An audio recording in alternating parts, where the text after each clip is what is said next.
రేపు నువ్వు మందిరానికి లేటుగా ఎందుకు వచ్చినావు? నువ్వు విశ్వాసంలో ఎందుకు ఎదగలేదు? నువ్వు ఆత్మీయంగా ఎందుకు బలపరచబడలేదు? వాక్యం వింటే పాపం ఎందుకు పోలేదు? వాక్యం వింటుంటే వైరాగ్యం ఎందుకు కలగలేదు? దేవుని సన్నిధికి వస్తే సమర్పణలోనికి ఎందుకు రాలేదు అని మీ గురించి రేపు నేను దేవునికి లెక్క చెప్పాలా. ప్రతి వ్యక్తి గురించి నేను చెప్పాలా.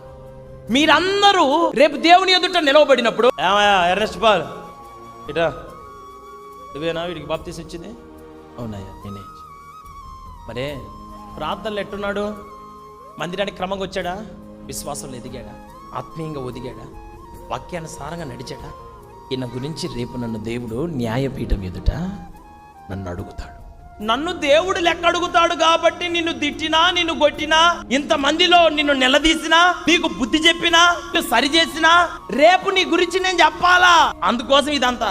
చాలా మంది అంటారు, అయ్యగారు మా గురించి మేము దేవునికి లెక్క చెప్పుకుంటాం, మరి నీకు పాస్ట్ ఎందుకు? మరి ఇంకా మా లెక్క మేము మాట్లాడుకుంటాంలే, మా లెక్కలు మేము చూసుకుంటాం అయ్యగారు అనే మాట తప్పు. ఆ మాట మనం అనరాదు.